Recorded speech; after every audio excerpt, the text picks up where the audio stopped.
लोग समझते हैं हाइट एंड डिस्टेंस को। अब देखिए हाइट एंड डिस्टेंस में है क्या।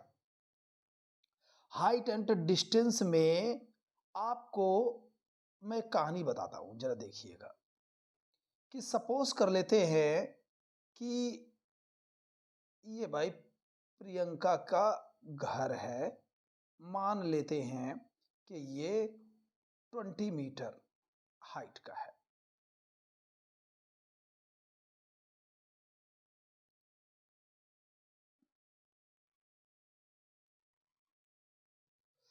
अब सपोज कर लेते हैं कि आदित्य यहां से गुजर रहे हैं। आदित्य को देखकर प्रियंका ने आवाज करी, हाय चलिए चाय पीते हैं। तो भाई साहब जो आदित्य हैं इन्होंने बोला कि भाई प्रियंका इस समय पढ़ने जा रहा हूं मैं और मेरे पास टाइम नहीं है कि मैं चाय पीऊं या गपशप करूं।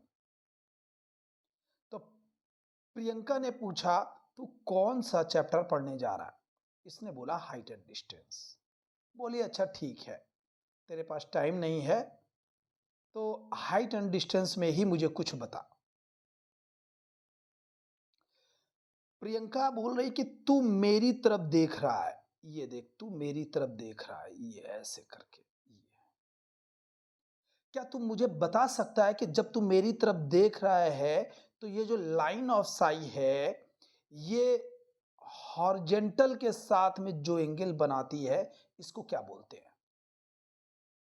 आदित्य ने बोला इसको बोलते हैं एंगल ऑफ एलिवेशन।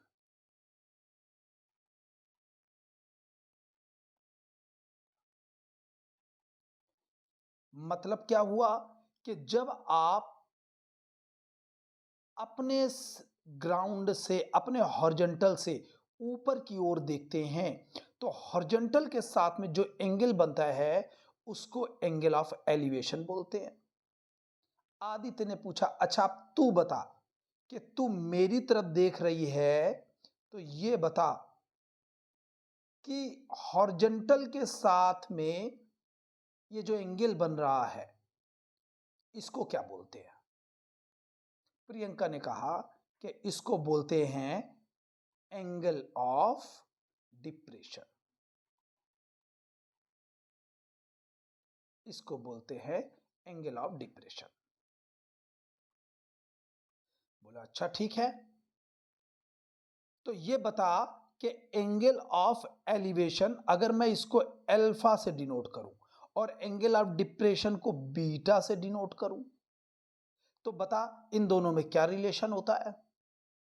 तो भाई सीधी सी बात है, आदित्य ने बोला कि ये दोनों लाइन अगर मैं इसको लाइन L1 बोल दूं और इसको लाइन L2 बोल दूं तो L1 is parallel to L2 है। और ज्योमेट्री में ये बताया गया है कि अगर दो पैरेलल लाइन को कोई ट्रांसवर्सल इंटरसेक्ट करती है तो ट्रांसवर्सल इसमें कौन सी हो जा रही है, AP हो जा रही है क्या, एंड AP इज ट्रांसवर्सल। तो ये अल्टरनेट इंटीरियर एंगल होते हैं और ये बराबर होते हैं। तो इस हिसाब से कि एंगल ऑफ एलिवेशन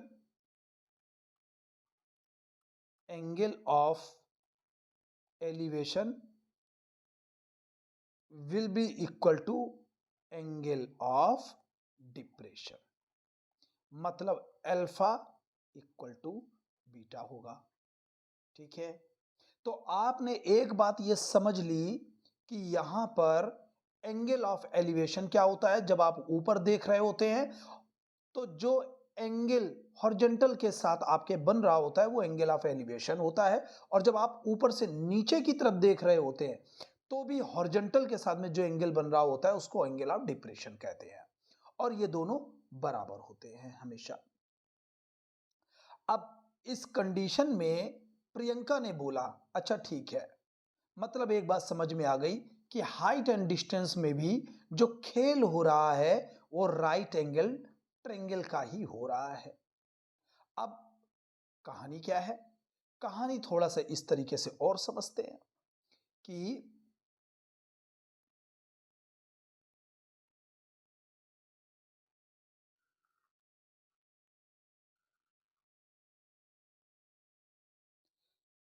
अब प्रियंका का ये कहना है कि मैं जिस बिल्डिंग पर खड़ी हूं इसकी हाइट 20 मीटर है और जो तुम मुझे देख रहा है ना, ये जो हॉरिजॉन्टल के साथ में एंगल बन रहा है वो 30 डिग्री है। मतलब यहां पर उसने बोल दिया कि अल्फा की value if alpha equal to 30 degree है। तो तू क्या ये बता सकता है कि तू इस बिल्डिंग से कितनी दूर पर खड़ा है? इसका मतलब ये हुआ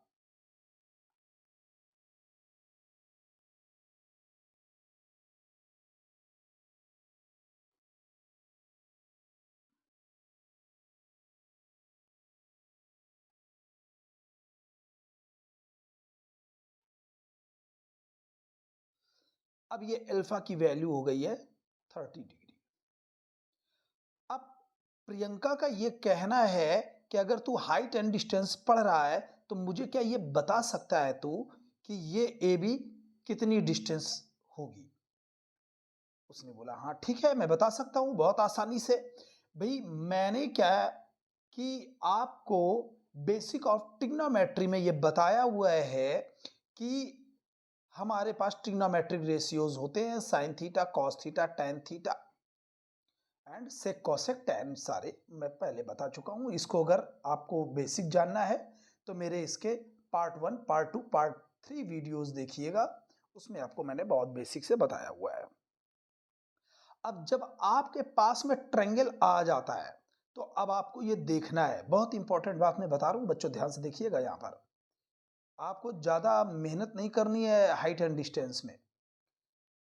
भाई अगर मैं इस ट्रायंगल को देखूं तो मेरे पास में एंगल है, मेरे पास में हाइट है और मेरे से पूछा गया है कि बेस क्या है। तो बच्चों हम लोग ट्रिग्नोमेट्रिक रेशियोज में देखते हैं कि परपेंडिकुलर और बेस किस में आता है। तो परपेंडिकुलर बेस एक तो tan में आता है, tan alpha equal to base upon perpendicular, मतलब PB अपॉन AB। और एक कॉट में आता है कॉट अल्फा, इसका रेसिप्रोकल होता था, वो हो जाएगा क्या AB अपॉन PB। तो बच्चों इसमें मैं कोई भी ले सकते हो आप, कोई इश्यू नहीं है उसमें, लेकिन हम लोग क्या करते हैं कि प्रायोरिटी इसी को देते हैं, यही ट्रेडिशन है। तो अगर मुझे ये निकालना है ए बी तो मेरे पास में देखो क्या है, यहां पर 3 एंटिटीज हैं या क्वांटिटीज हैं जिनमें से मुझे 2 पता है। एक तो मुझे पता है कि पीबी, ये पीबी क्या है, मुझे ये पता है अल्फा क्या है, तो मैं ए बी को डिटरमाइन कर सकता हूं। तो देख लेता हूं।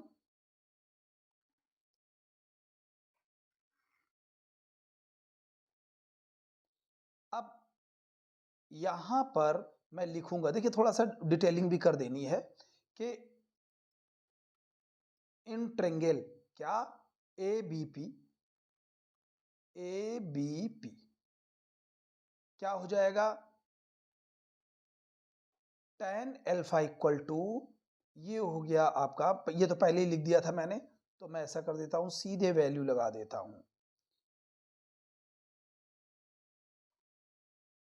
देखिए tan 30 डिग्री इक्वल टू ये हो जाएगा बेस पीबी की वैल्यू हो जाएगी 20 और A B is to be determined.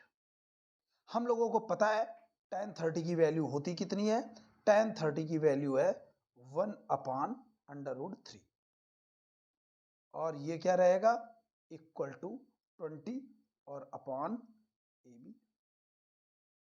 यहां पर क्या करेंगे हम लोग, क्रॉस मल्टीप्लीकेशन कर लेते हैं।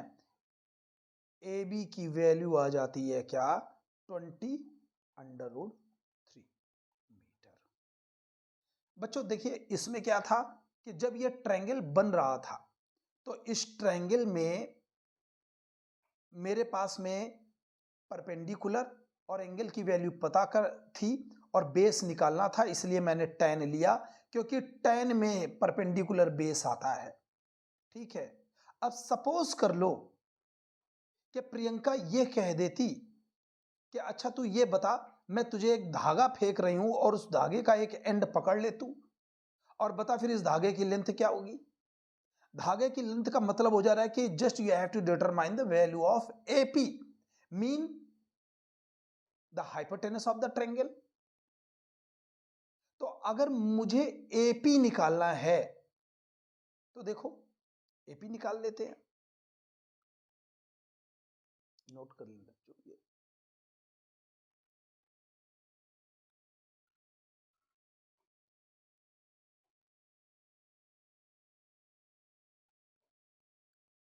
अब बच्चों देखो मुझे क्या करना है, एपी की वैल्यू निकालना है। तो एपी क्या है, हाइपोटेनस है।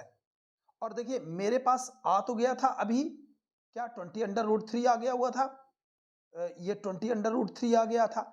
मेरे पास में परपेंडिकुलर भी मौजूद है और बेस भी मौजूद है और एंगल मौजूद है।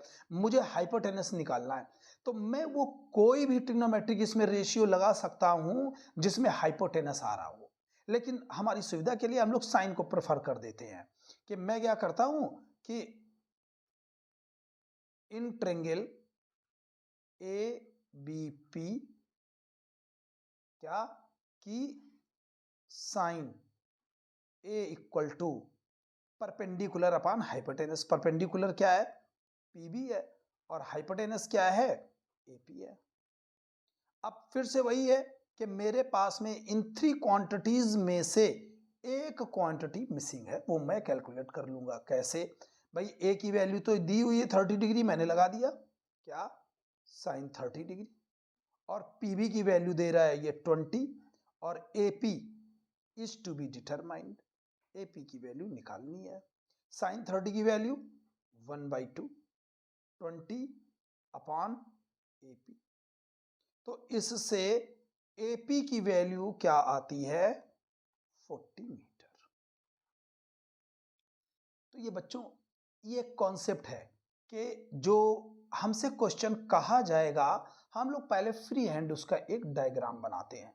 अगर आपने डायग्राम बना लिया तो इसमें कुछ भी ऐसा नहीं बचता है कि जो आप ना कर पाए। तो चलते हैं एक और क्वेश्चन इसी में देखते हैं कि कैसे इसको बनाया जा सकता है। सपोज कर लेते हैं कि एक क्वेश्चन है, चलिए कहते हैं कि सपोज कर लेते हैं कि भाई ये एक पेड़ है, हवा चली, हवा चलने के बाद में ये पेड़ सपोज कर लीजिए यहां से ये टूट गया और टूट करके ये ऐसे आके जमीन पे गिर गया।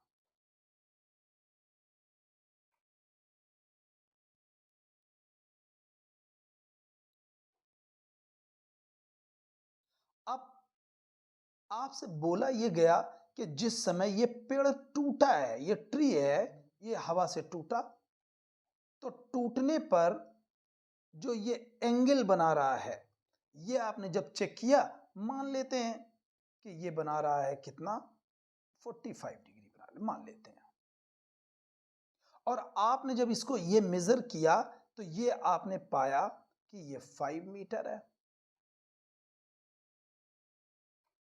और आपसे पूछ दिया जाए कि जो ट्री है, ट्री की ओरिजिनल हाइट क्या थी।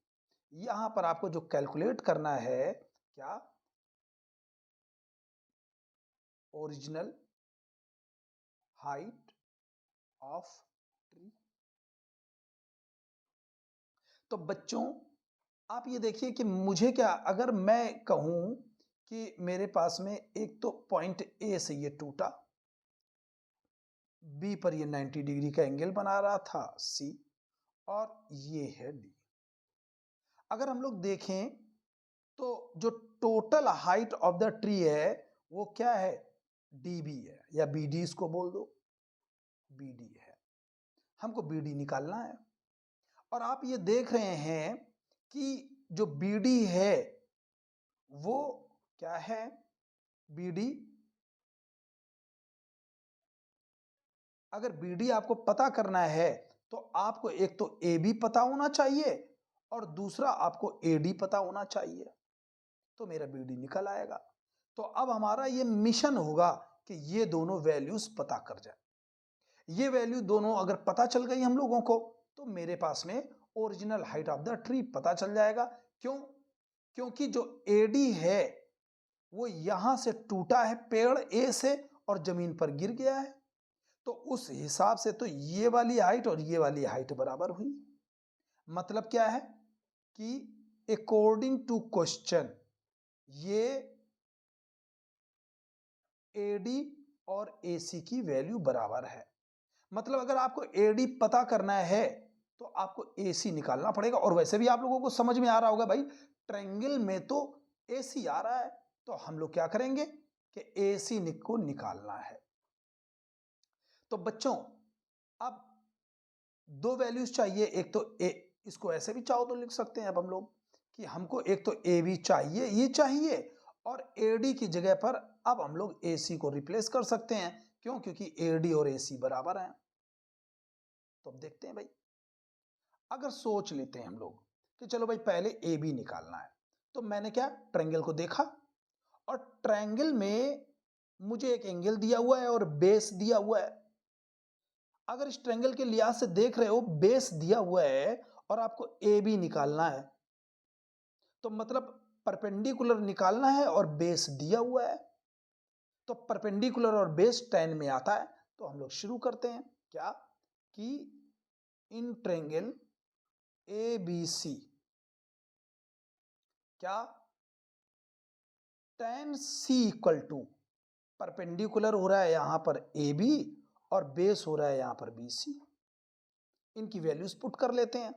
tan C की वैल्यू 45 है, तो ये हो जाएगा 45 इक्वल टू AB डिटरमाइन करना है हम लोगों को, और अपॉन में BC की वैल्यू 5 दी हुई है। हमको ये पता है कि tan 45 की वैल्यू 1 होती है।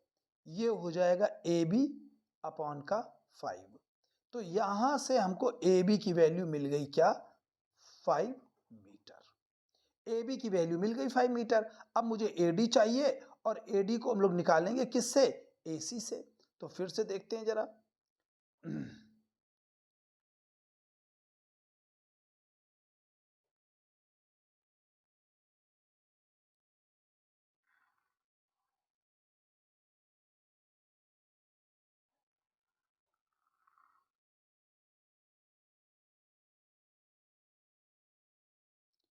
अब देखिए बच्चों, यहां लेते हैं क्या कि फिर से इन ट्रायंगल ABC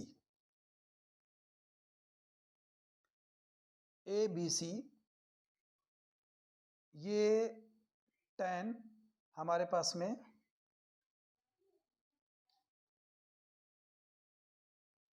तो यहां पर ABC में अब हम लोगों को निकालना है क्या, AC की वैल्यू निकालनी है। तो AC की वैल्यू AC निकालना है मतलब हाइपोटेनस।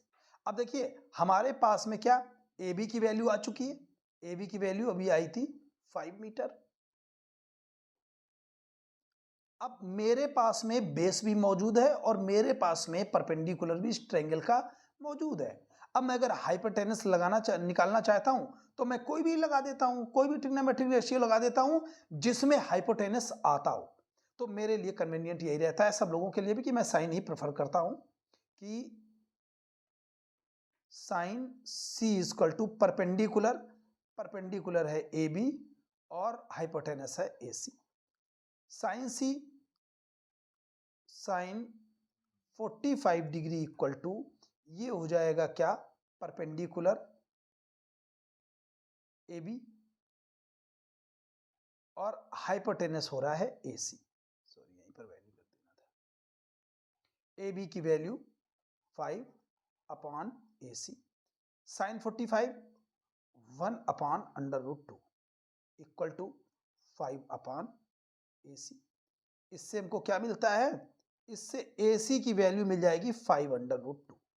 AC की वैल्यू आ जाती है 5/√2 मीटर। अब हमको चाहिए तो था ये ना कि AB प्लस AC, ठीक है ना। तो टोटल लेंथ है वो, total length of the tree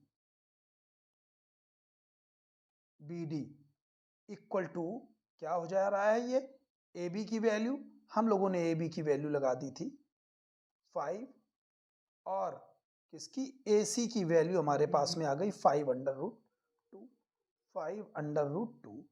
अब इसको हम लोग क्या कर लेते हैं कि BD इक्वल टू 5 को मैंने कॉमन ले लिया, 1 प्लस √2, ये 5, 1 प्लस 1.41,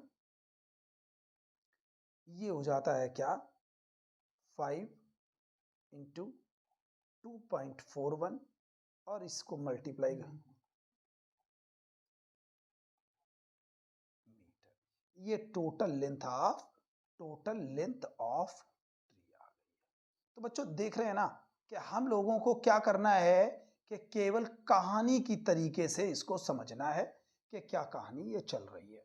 चलते हैं जरा थोड़ा सा एक और क्वेश्चन लेते हैं, थोड़ा सा अच्छा क्वेश्चन। बच्चों देखिए क्वेश्चन क्या है कि from the top of 75 metre high light house the angle of depression of a ship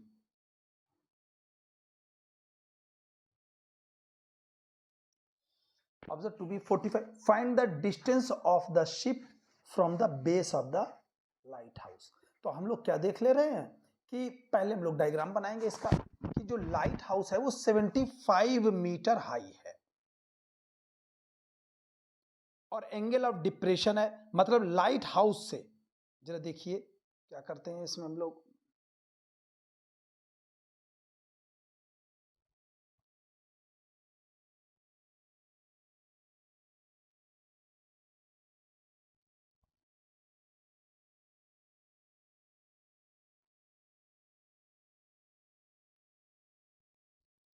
suppose कर लेते हैं कि ये हमारे पास लाइट हाउस है जो कि ए बी और ये 75 मीटर हाई है।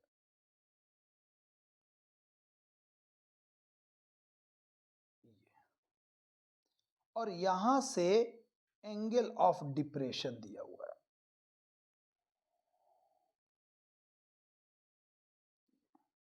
एंगल ऑफ डिप्रेशन का मतलब है कि आप ऊपर से नीचे की तरफ देख रहे हैं, ऊपर से नीचे तरफ देख रहे हैं तो एंगल ऑफ डिप्रेशन बनेगा ये।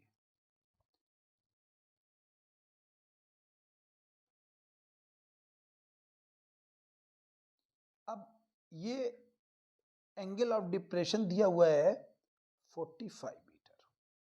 आपसे ये पूछ रहा है कि ये बताइए कि लाइट हाउस से ये जो शिप है ये कितनी दूर है, ये। तो अब देखिए ये 75 मीटर दिया हुआ है, ए बी की वैल्यू 75, लाइट हाउस की जो हाइट दी हुई है वो 75 दी है। तो सबसे पहले तो क्या है कि जब हम लोग ट्रायंगल एबीसी पिक करेंगे तो इसमें हमको ये एंगल पता होना चाहिए। अगर मैं इसको डी मान लूं इस पॉइंट को, तो देखो I have already told you that angle DAC or the CAD equal to ACB। क्यों, ये दो पैरेलल लाइंस हैं क्योंकि दोनों हॉरिजॉन्टल को रिप्रेजेंट कर रही हैं और AC ट्रांसवर्सल है, तो ये ऑल्टरनेट इंटीरियर एंगल होंगे। तो जो वैल्यू CAD की है वही वैल्यू ACB की होगी, मतलब angle of ACB equal to 45।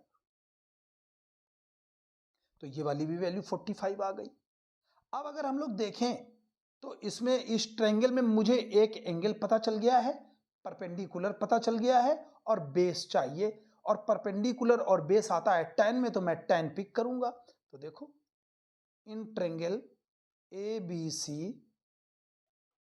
tan C equal to perpendicular upon base. बच्चों ये वाली लाइन बिना वैल्यू रखे हुए शो कर दिया करो ताकि है आपका रिप्रेजेंटेशन अच्छा रहे। अब हम लोग एक बार ये लिखने के बाद में अब वैल्यूज पुट करेंगे। C की वैल्यू मेरे पास 45 है, तो ये हो जाएगा क्या, tan 45 इक्वल टू AB की वैल्यू 75 है और BC की वैल्यू निकालनी है। तो आप देख सकते हैं tan 45 की वैल्यू 1 होती है, तो 1 इक्वल टू 75 अपॉन BC, या BC इक्वल टू 75 मीटर। ये आपका इसका आंसर आ गया हुआ है। बच्चों देखते हैं एक क्वेश्चन है, ये कह रहा है a tree stands on a small island in the middle of a 100 metre wide river. सबसे पहले हम लोगों का जो पर्पस है वो यही होता है कि हमको क्वेश्चन समझ में आ जाए कि क्वेश्चन क्या कह रहा है। ये कह रहा है कि कोई आइलैंड है, उसमें एक ट्री है, वो किसी रिवर के, और रिवर की यहाँ पर चौड़ाई दी हुई है कि 100 मीटर है। 2 पॉइंट्स लाई डायरेक्टली अपोजिट ईच अदर, और उस ट्री के दोनों ओर पॉइंट है।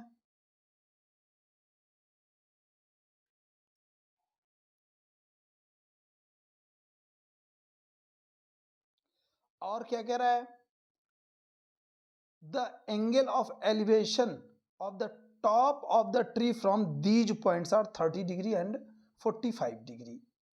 देखिए हम लोगों को दिया क्या है, एक तो हम लोगों को दिया हुआ है कि the distance, the breadth of the river दी हुई है 100 मीटर, फिर ये दिया है कि एक पॉइंट से 30 डिग्री का एंगल ऑफ एलिवेशन बन रहा है और दूसरे से 45 बन रहा है।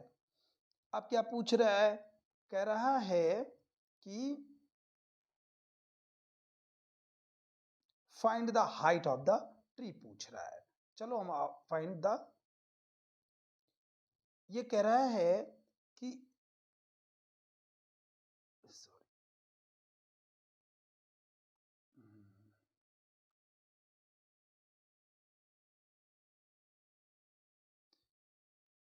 ये कह रहा है कि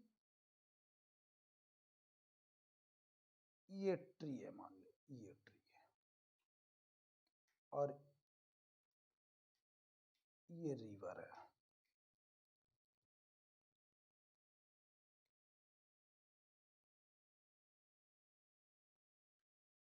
ये आपने क्या किया, एक तरफ ये 30 डिग्री का एंगल बन रहा है और एक तरफ से ये 45 का एंगल बन रहा है। The width of the river is the 100 metre है। ये हमने ये माना हुआ है कि ए बी सी और डी।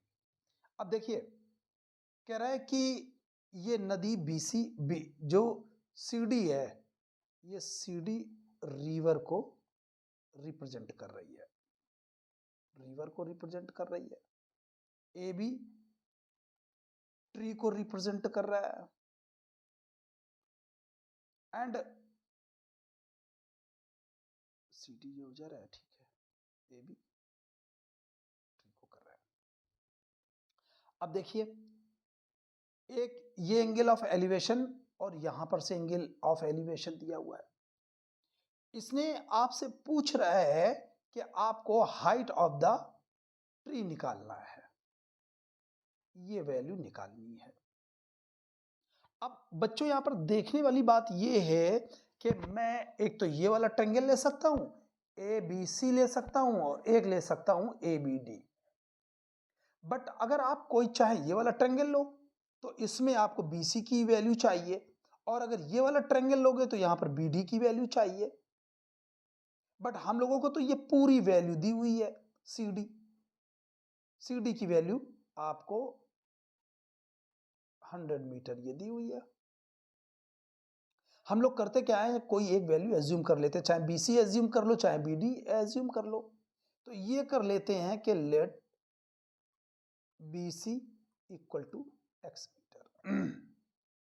अब इसी ट्रायंगल को ए बी सी को पिक कर लेते हैं। देखो हम लोग करेंगे क्या इसमें, हम लोग पहले देखते हैं भाई कि इस वाले से भाई हम लोगों ने x माना है, चलो पहले एक ट्रायंगल ये वाला पिक करते हैं, देखते हैं क्या है।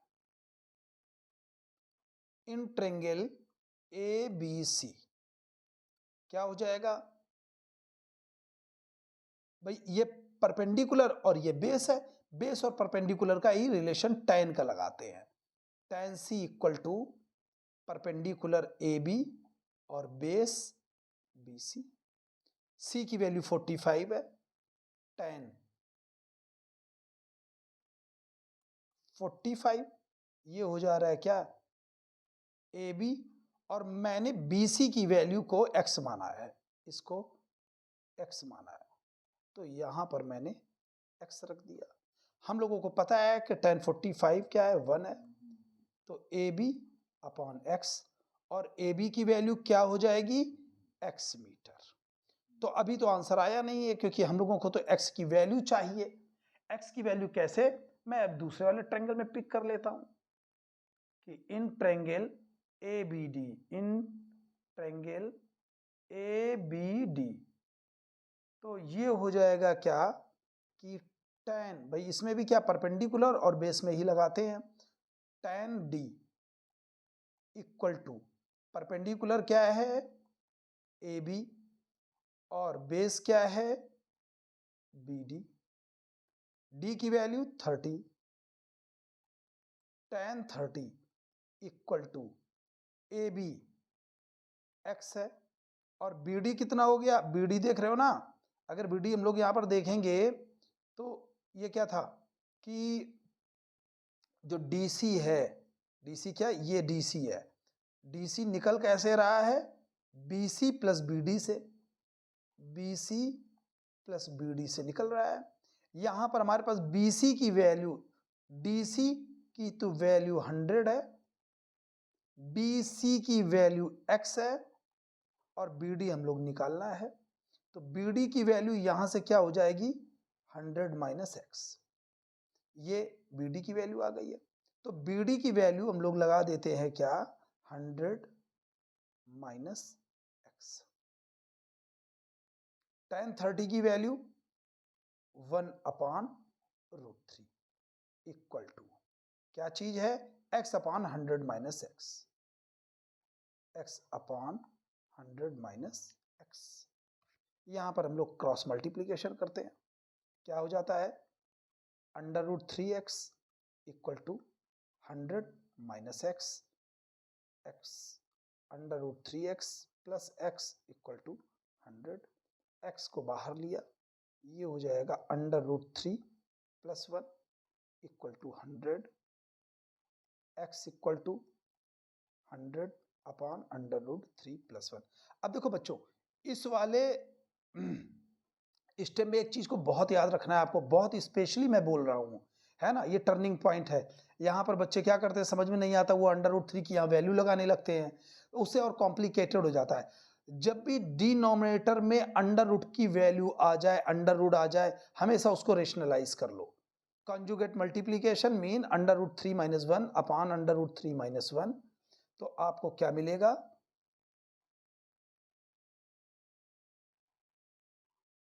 आपको मिलेगा क्या कि x इक्वल टू 100, ये √3 माइनस 1 अपॉन, यहां पर a plus B, a minus B की आइडेंटिटी लगा देते हैं, √3 होल स्क्वायर माइनस 1 का स्क्वायर, x हो जाएगा क्या √3, मैंने √3 की वैल्यू लगा दी 1.71 माइनस 1 अपॉन में ये हो जाएगा 3 माइनस 1, x की वैल्यू कितनी हो जाएगी 0.71 into 100, 0.71 into 100 upon 2।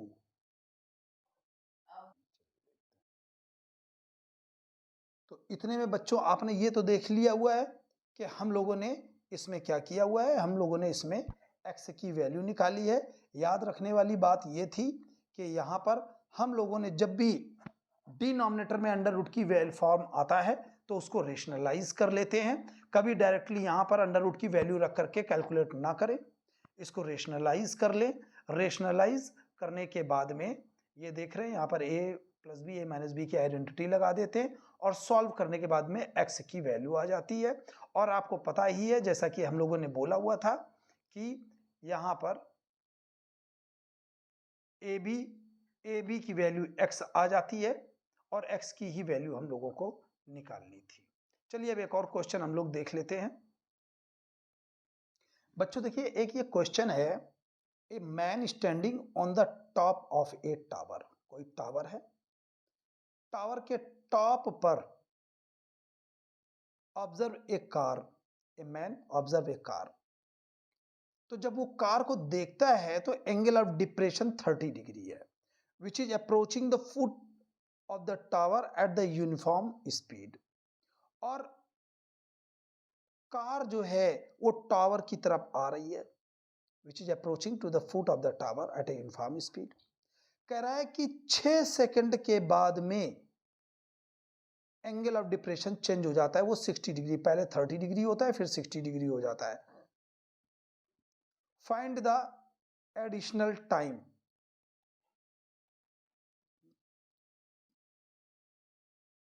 Taken by the car to reach the foot of the tower. चलिए देखते हैं इस क्वेश्चन को।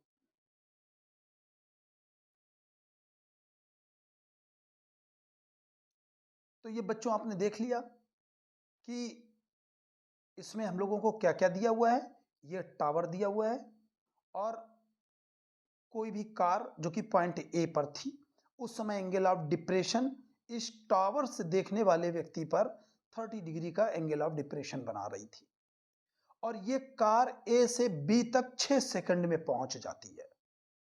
और अब जो नया एंगल ऑफ डिप्रेशन बन रहा है वो 60 डिग्री बन रहा है। तो वो ये पूछ रहा है कि ये कार बी से सी तक पहुंचने में कितना टाइम लेगी।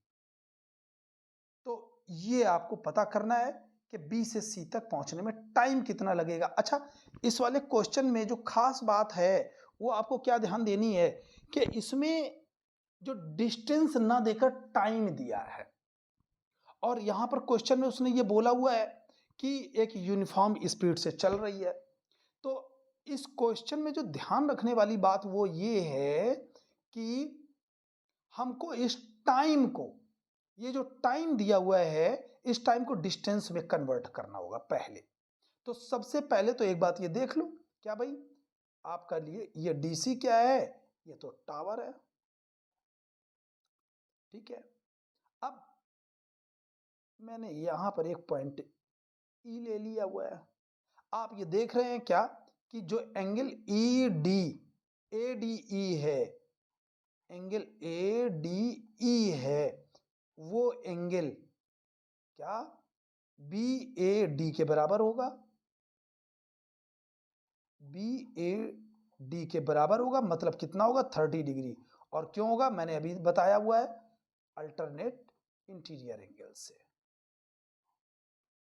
और वैसे ही अगर एंगल ई डी बी देखें या बी डी ई देखें, बी डी ई देखें, वो किसके बराबर हो जाएगा, सी बी डी के बराबर होगा। एंगल सी बी डी के बराबर होगा। और ये क्या हो रहा है, बोल रहा है कि ये 60 हो रहा था, तो ये 60 हो जाएगा। अच्छा बच्चों, यहां पर एक बात ध्यान रखना है कि ऑब्जर्वर से जितना दूर होता जाएगा पॉइंट, एंगल उतना ही छोटा होता जाएगा, और जितना पास होता हो जाएगा वो एंगल बड़ा होता चला जाता है। तो ये 60 डिग्री, ये भी किससे, अल्टरनेट इंटीरियर एंगल से।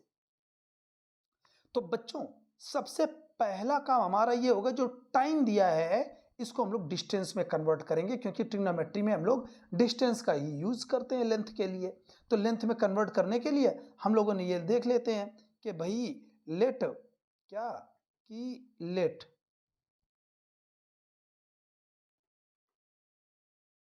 स्पीड भी मान लेते हैं, क्या x तो माना नहीं कहीं, चलो x मीटर पर सेकेंड है, स्पीड मान लिया ये। तो जब हम लोग डिस्टेंस निकालेंगे, और हम लोगों को पहले से ही पता है क्या, distance equal to speed into time होता है। तो जब मैं ए बी को डिस्टेंस में कन्वर्ट करूंगा तो स्पीड हमने x मानी है, स्पीड को हमने x माना है, तो स्पीड की जगह पर x और टाइम यहाँ पर 6 सेकेंड है, तो ये हो जाएगा इनटू में 6। मतलब अब मैंने देखो इसको डिस्टेंस में निकाल दिया है, ये हो गया 6x मीटर। तो ये हो जाएगा हमारे पास में 6x मीटर।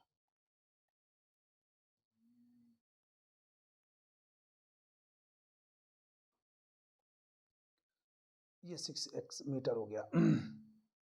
अब हम लोग देखते हैं जरा, और ये वाली वैल्यू कुछ मान लेते हैं हम लोग, BC की वैल्यू सपोज कर लेते हैं ये y है, y मान लेते हैं इसको।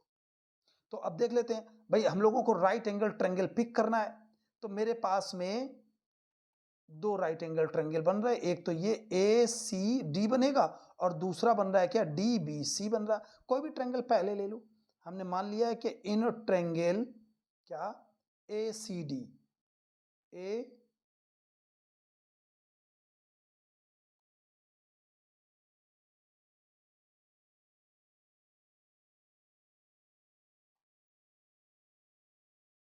ACD। अब यहां पर जो मामला है वो बेस और परपेंडिकुलर के बीच का है। तो देख लेते हैं जरा भाई कि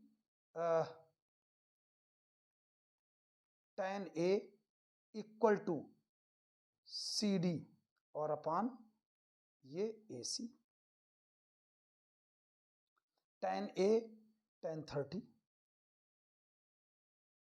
इक्वल टू CD को CD ही रखा रहने देते हैं, या चाहो तो हाइट इसको बना दो तो h में लिख दो, उससे कोई फर्क नहीं पड़ता है। मैंने इसको h से सिंबलाइज कर दिया, तो ये h अपान AC की जगह पर मैंने क्या लिख दिया, 6x plus Y, 6x plus Y. tan 30 की वैल्यू लगाते हैं, 1 upon under root 3 equal to h upon 6x plus Y. या इसको चाहो तो अभी ऐसे ही छोड़ भी सकते हैं। चलो, तो ये हो जाएगा क्या, ये हो जाएगा 6x plus Y equal to h under root 3। अब मैं दूसरा ट्रायंगल ले लेता हूं, in triangle DBC, right angle triangle ही लेंगे, ट्रायंगल तो एक ये भी बन रहा है ABD, ये नहीं लेंगे, राइट एंगल नहीं बन रहा ये। तो ये DCD, in triangle BCD, in triangle BCD tan, ये देखो tan 60 equal to DC upon BC,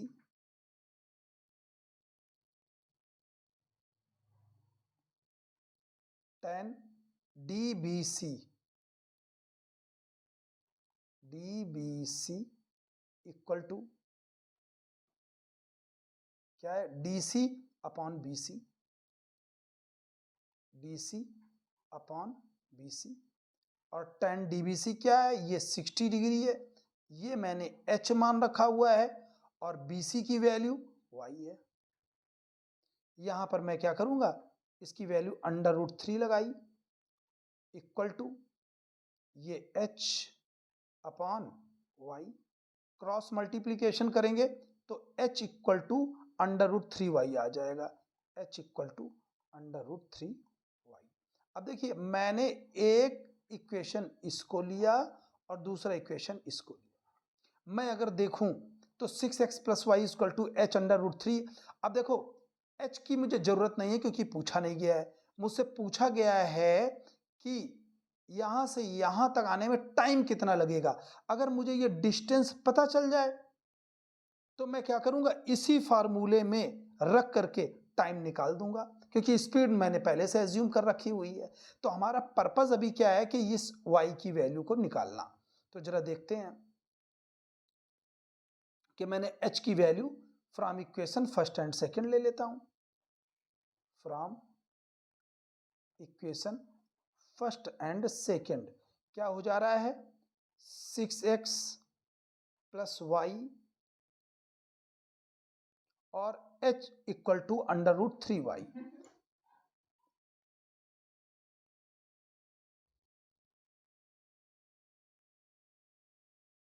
h equal to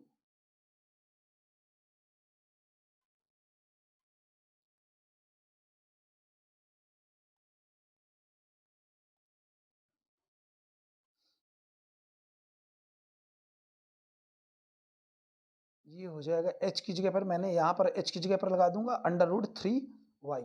तो under root 3y into under root 3 ये हो जाएगा क्या 3y। अब मैं y को इस तरफ ट्रांसपोज करूंगा तो इससे मुझे क्या मिलेगा 6x इक्वल टू 3y। मतलब 3 से अगर मैं x6 को काटूं तो ये आ जा रहा है y इक्वल टू 2x।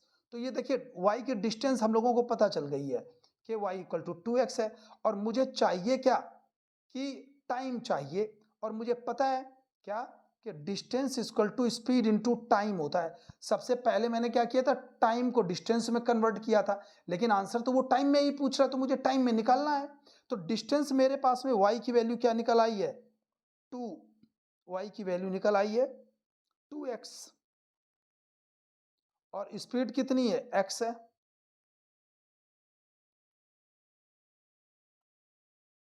यहां से ये 3 2 जा ठीक है ये मैंने ठीक है y 3y नहीं ये y जब उधर लेकर के जाऊंगा देखिए यहां पर थोड़ा गड़बड़ हुआ है ये 3y है और जब y मैं सब्ट्रैक्ट करूंगा तो यहाँ पर 2y बनेगा। थोड़ा सा गलत हुआ है जरा मैं इसको दोबारा देख लेता हूँ यहाँ से।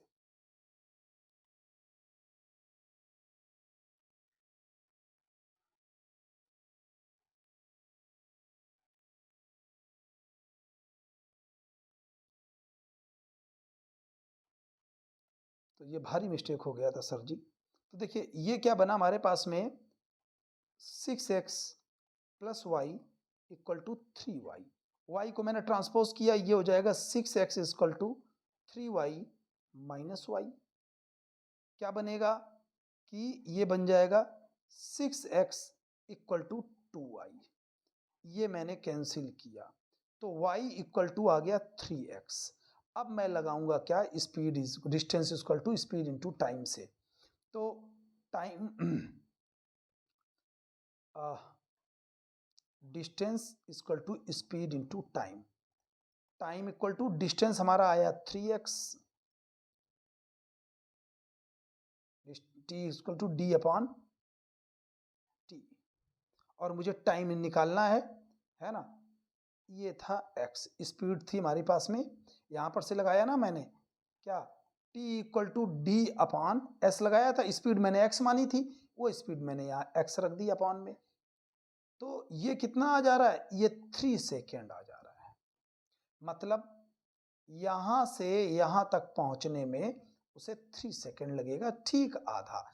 कुछ लोग ऐसा भी कह सकते हैं कि डिस्टेंस निकाली तो देखो ये 6x निकल रही थी और यहां पर निकाला तो 3x निकल रही है आधी दूरी निकल रही है तो टाइम भी आधा लगेगा। बट एक्चुअली हम लोग ये फार्मूला लगा करके पूरा लगा देते हैं। बच्चों मेरे चैनल को सब्सक्राइब करें लाइक करें शेयर करें ताकि ये चैनल और भी लोगों के पास पहुंचे बिल्कुल फ्री कोई पैसा नहीं। और बहुत ही जल्दी मैं ऑनलाइन आकर के भी आपकी पढ़ाई कराऊंगा। तो मुझे आप ये फेवर करिए।